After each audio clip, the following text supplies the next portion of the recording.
So since Israel and Russia have started engaging each other in conversation, there appears to, well, what happened was the Israelis sent their military attaches to Russia to speak with members of the Russian military, but they only talk to dead space because the people that they talk to in Russia, they are leaving here in a matter of weeks, as I read yesterday. So really, they were only talking to blank, empty spaces, empty seats. However, there were scattered reports about rules of engagement in Syria have changed. That came out yesterday, I believe. And I read them. I read some of the reports, and I wasn't satisfied with what I was seeing, so I waited. And this morning, I saw something about it that maybe I should start reading. Okay, so I will first go to screen share, get this rolling. All right, this is I don't even know what I guess it's EJ Magnier or Magnier.com for written by a man who calls himself Elijah J. Magnier. All right, so the title is New Rules of Engagement Between Syria and Israel as Russia Changes Its Position.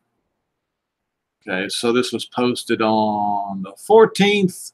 Thought it was posted yesterday. I guess I didn't see it until yesterday. Okay, so he says, Syria will adopt a new rule of engagement with Israel now that Russia has taken a tougher and clearer stance on the conflict between Israel and the axis of resistance. Henceforth, Damascus will be responding to any Israeli strike. If it damages a specific military strike, it will reply with a strike against a similar objective in Israel. Decision makers in Damascus said Syria will not hesitate to hit an Israeli airport if Damascus airport is targeted and hit by Israel. This will be with the consent of the Russian military based in the Levant, as they say, which means they're going to get Russian cover. This Syrian political decision is based upon a clear position taken by Russia in Syria following the downing of its aircraft on September 18th of this year. In 2015, when the Russian military landed in Syria, it informed the parties concerned Syria, Iran, and Israel that it had no intention to interfere in the conflict between them and Hezbollah, and that it would not stand in the way of Hezbollah. That it would not stand in the way of Tel Aviv's planes bombing Hezbollah's military convoys on their way to Lebanon or Iranian military warehouses not allocated to the war in Syria. This was a commitment to remain an onlooker. Yes, exactly as it says in Ezekiel 38. A watcher. An onlooker if Israel hit Iranian military objectives or Hezbollah convoys transported arms to Hezbollah from Syria to Lebanon within Syrian territory. It also informed Israel that it would not accept any attacks on its allies, that's Syria, Iran, Hezbollah, and their allies, engaged in fighting ISIS, Al-Qaeda, and its allies.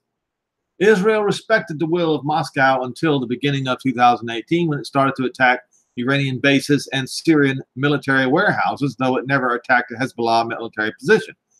Israel justified its attacks against the Iranian base, a military facility called T4, by claiming it sent drones over Israel.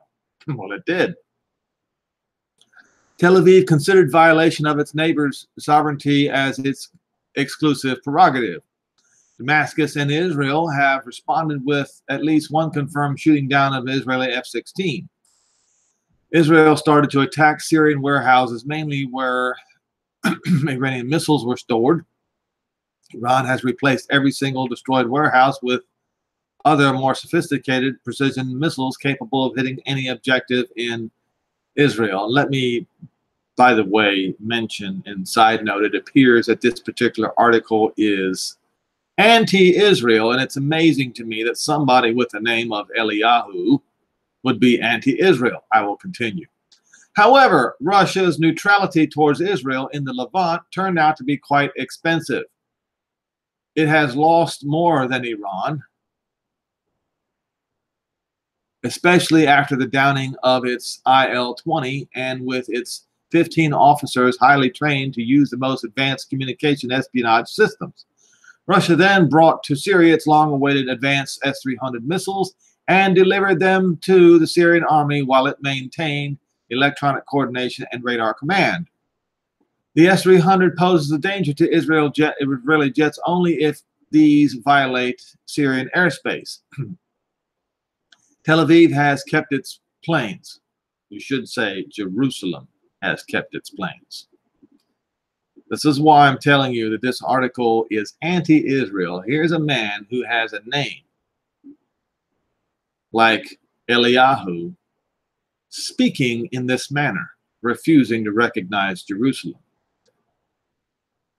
Tel Aviv, aka Jerusalem, has kept its planes out of Syria since last September, but launched long-range missiles against a couple of targets. For many months, the Russian President Vladimir Putin refused to receive Israeli Prime Minister Benjamin Netanyahu. Only through real harassments by the latter did Putin finally accept to briefly meet with Netanyahu over lunch or around dinner table during a large summit or meeting of heads of state, without, however, accepting any compromise or reconciliation. Russia has now taken a clear position that it has no intention of extending its embrace or pardon to Israel. I find it amazing that the leaders in Russia have not read Daniel 9, pardon to Israel, you see. In any case, I'll continue reading. Russia felt that its generosity by closing its eyes to Israeli activities in Syria was neither recognized nor sufficiently appreciated by Tel Aviv, aka Jerusalem. This week, Moscow agreed to receive an Israeli military delegation led by Major General Aaron Haliva. Following Israel's insistence on breaking the ice between the two countries, however, Russia's position is not expected to change in Syria, and no Israeli bombing of Syria or Iranian targets will be tolerated. According to these sources, Russia has informed Israel that there are Russian officers present at every Syrian or Iranian military base, and that any strike against Syrian or Iranian objectives would hit Russian forces as well. So you see what this does is Russia has now been exposed as being a part of the Iranian, the Syrian, the Hezbollah shenanigans. This is what they don't realize. I will continue. Putin will not allow his soldiers and officers to be struck down by Israel's direct or indirect bombing. Moreover, Russia has given Syria the green light, says the source, to strike Israel at any time when Tel Aviv's planes launch raids against Syrian military targets or launch long-range missiles without flying over Syria for fear of the S-300 and to avoid seeing its jets downed over Syria or Lebanon. The source confirmed that Syria, contrary to what Israel claims, now has the most accurate missiles which can hit any target inside Israel. The Syrian armed forces have received unrevealed long and medium-range missiles from Iran. These operate on the GLONASS system, the abbreviation for Global Naya Navigation Sputnik Cistern, the Russian version of the GPS. Thus, delivery of Iran and manufacture of missiles inside Syria and Lebanon is now complete. I will have something to say about this GPS business shortly. Israel, however, claims that it's destroyed Syria's missile capability, including that of the missiles delivered by Iran. According to the source, Damascus controls a very large number of precision missiles, notwithstanding those destroyed by Israel. In Iran, the cheapest and most accessible items are the SASB and the missiles or probably just the SASB missiles, said the source. This this text here is kind of jumbled up here. The new Syrian rule of engagement, according to the source, is now as follows. An airport will be hit if Israel hits an airport, and any attack on a barrack or a command and control center will result in an attack on a similar target in Israel. It appears that the decision has been taken at the highest level, and a clear bank of objectives have now been set in place. The rules of engagement are now changing, and situation in the Levant theater is becoming more dangerous. Regional and international confrontations are still possible. The Middle East will not be quiet unless the Syrian war ends, a war in which the two superpowers, including Europe, Israel, Jordan, Saudi Arabia, and Qatar, have played essential roles. The final chapter has not been written yet. Well, unfortunately for this fellow and his mediocre proofreader, the final chapter actually has been written in this episode. It is written in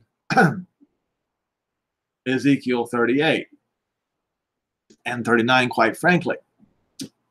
Now, it talks about this GPS business, how these advanced missiles using the Russian version of the GPS. Let's just see what's going to happen to these advanced missiles, shall we?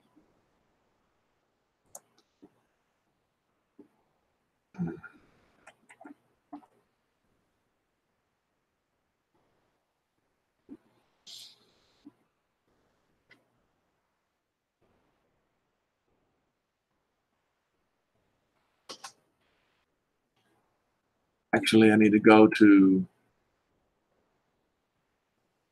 well, I'll start right here where it says, and you shall be a guard unto them.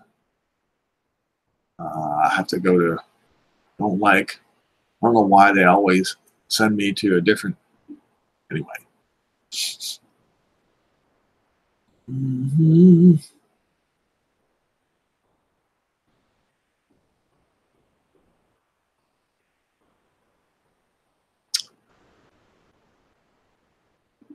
I don't know why I can never find that.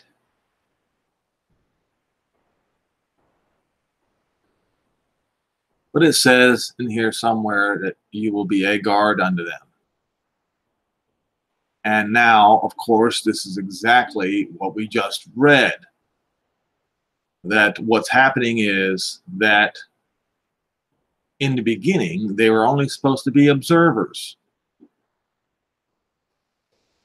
But now they have changed the rules of engagement to where they're more than just observers. But I believe now, and I've said something like this before in the past, I believe now that they have gone from being just observers to where the evil thought. At the same time that things shall come in their mind, and you shall think an evil thought. Well, I think the change of the rules of engagement that it just has occurred in Syria with the Russians has just happened. They are laying a trap for Israel by putting Russian soldiers in each and every base, each and every location, to tempt Israel to kill some Russian soldiers, which would give them the right in their minds to go and invade the Golan Heights. You see. Be prepared. Oh, here we go. And you shall be a guard unto them. So that's in verse 7. We'll go to Strong's Concordance. And we'll look at this very carefully, as I've done many times before. Guard. Well, it means a jail, a prison, but it has different meanings. Kind of like, there are several different English words that have different meanings too. But, as you can see, guard, which is actually the correct word for Mishmar, but also watch or an observer.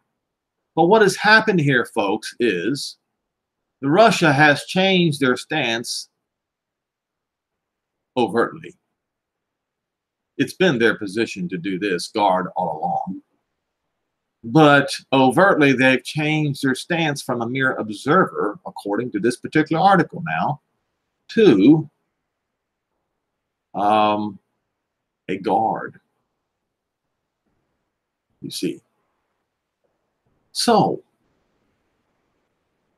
I mentioned months ago that what we are now waiting for is this particular situation where it says, and you things shall come into your mind and you shall think an evil thought. Well, the changing of the rules of engagement does make it appear that the evil thought has just occurred because they're laying a trap for Israel now. That's overtly announcing that they're laying a trap for Israel. And you shall say, I will go to the land of unwalled villages. Well, the land of unwalled villages is not Jerusalem. It's the Golan Heights. That's where it is.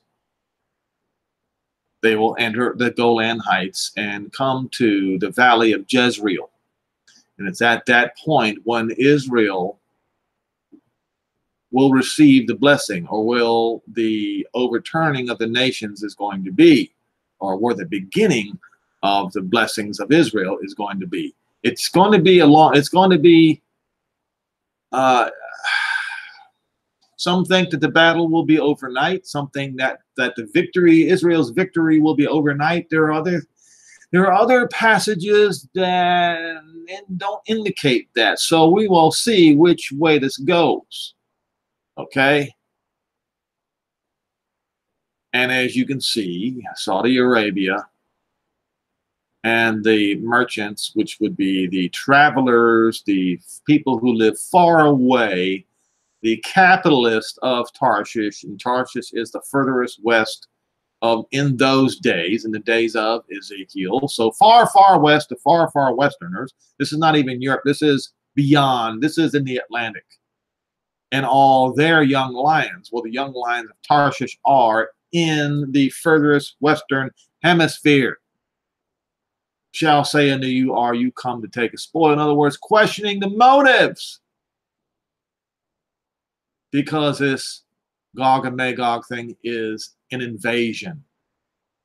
Are you gathered your company to take a prey, to carry away gold and silver, to take away cattle and goods, and to take away a great spoil? You see. So, the merchants of Tarshish and Saudi Arabia are on one side, and all these other nations are on the other side, as we see right now today. But what about the GPS systems here? Let's go to Ezekiel 39. Right? Now, where it says, and I will turn you back, but leave but the sixth part of you, that's not what it says. It says, I will cause you to return. See the word return there? And lead you on to ascend from the north parts. From the north parts. And will bring you upon the hill country of Israel. What's the hill country of Israel? Northern Israel. And I will smite your bow out of your left hand and will cause your arrows to fall out of your right hand. Now, let me ask you a question, folks. What on earth would cause his arrows to fall out of his right hand? In other words, suddenly their missile systems don't work. What would cause that, folks? Well, the GPS systems no longer work. Why would the GPS systems no longer work? I'll tell you why. Because Joel 2, folks. We'll go there.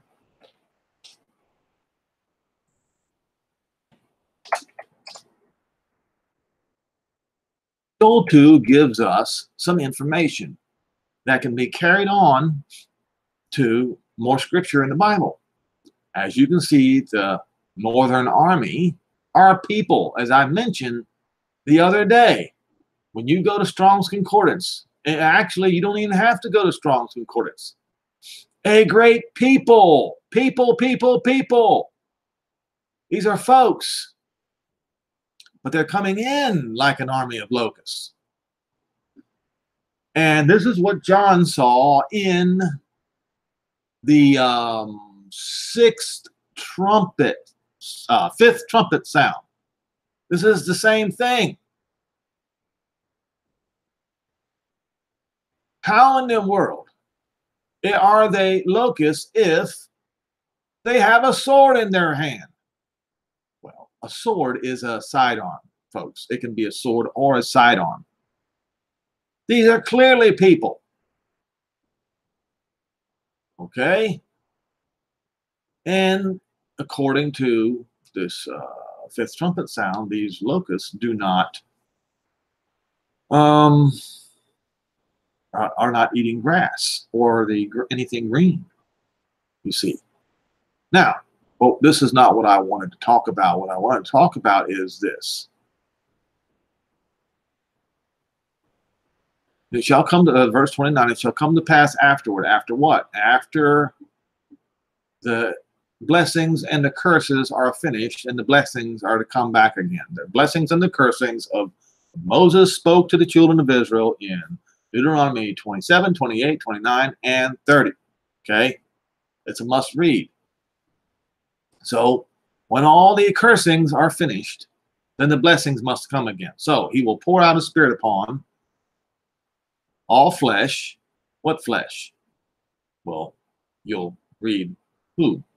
And your sons, Joel, he's a prophet in Israel. Your sons and your daughters shall prophesy, and your old men shall dream dreams, and your young men shall see visions. And upon the servants and the handmaids in those days will I pour out my spirit. I will show wonders in the heavens and in the earth, blood, fire, and pillars of smoke. Now, blood, fire, and pillars of smoke, that is clearly the first, second, third, fourth trumpet sounds. If you want to read it. Now, before the great and terrible day of Jehovah happens, the sun shall be turned to darkness and the moon into blood before the great. Okay, so what we have here is wonders in heaven and in the earth, blood, fire, and pillars of smoke. Now, if we go back to Ezekiel 38, you will see something here. There will be a great earthquake, you see.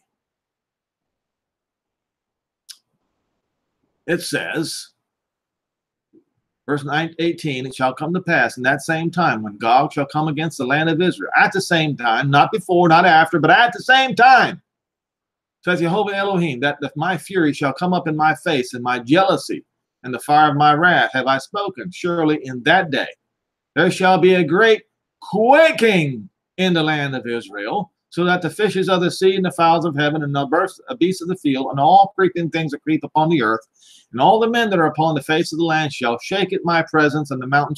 So here we go. For the great earthquake, what happens after the great earthquake? A sword upon the invaders. And every man's sword against his brother. This is when the overturning begins. The overturning that is spoken about in Revelation in 10 verse 7 takes place. It begins. Okay. Now, so let's look at was it Revelation 12? I think.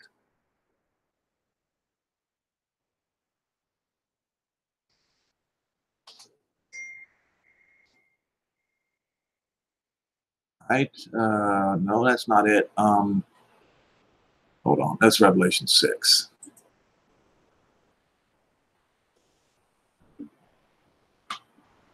Sixth seal.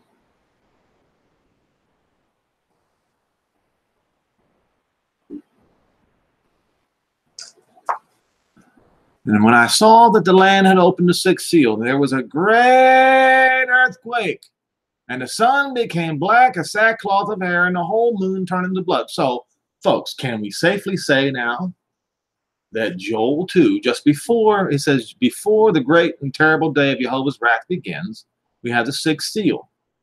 And what happens next? Now, we were talking about the GPS systems that are in the Russians' military equipment. Did we not? Now, before I go into this, I want to warn everybody that the U.S. government has warned about we face a great danger of an EMP attack where all of the GPS systems and everything else would be down for at least 6 months. Now, you know what would happen if we wouldn't have our electrical systems, our GPS system for 6 months. I would say that the vast majority of the people in the United States and around the world would die just there. I would say. I'm not saying that that's actually going to happen, but that's what I surmise. So what I want to show you here is this. And stars of the sky fell to the earth. That is the meteorites. All of a sudden, meteorites fall to the earth like unripe figs dropping from a tree shaken by a great wind. Now, you know those satellites would not survive that. And if the atmosphere was ripped open in such a way as to allow these meteorites to fall to the earth in this manner, there is no way that our grid could survive it, folks. Is there? I doubt it. At least the GPS systems wouldn't survive, which is why it is written here in Ezekiel 39, when this earthquake occurs. In 38, you go to Ezekiel 39, and you see that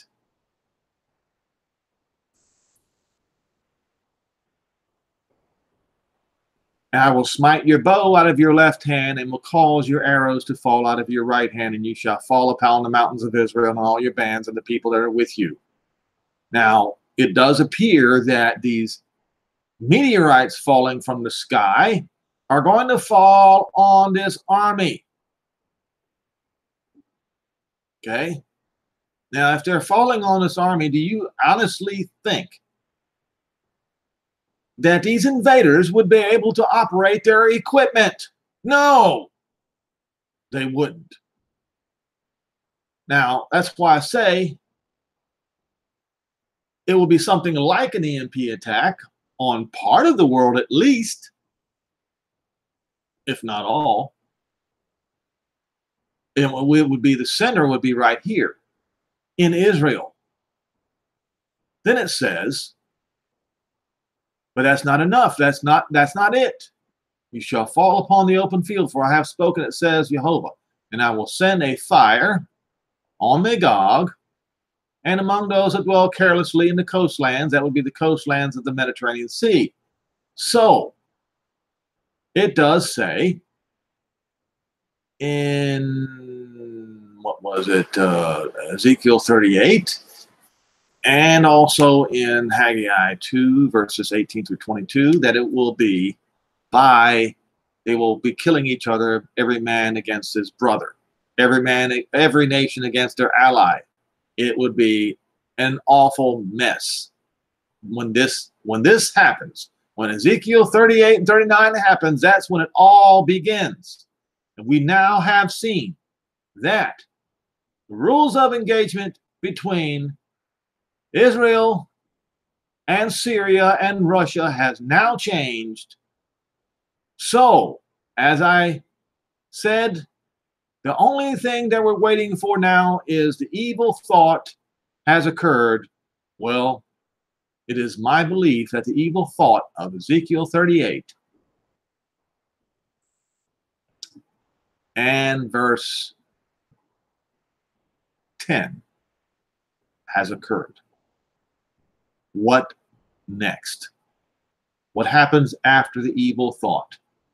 A pretext for an invasion, folks, into the land of unwalled villages that have lots of cattle, the Golan Heights.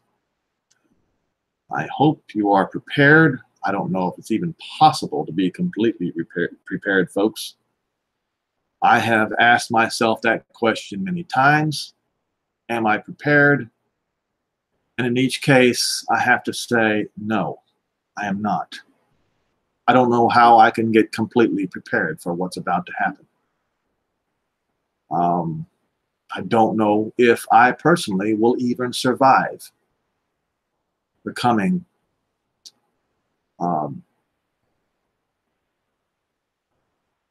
situation. But my hope is that if I do not survive, that I will be raised up and that I will see the promise to Abraham, Isaac, and Jacob fulfilled with my own very eyes.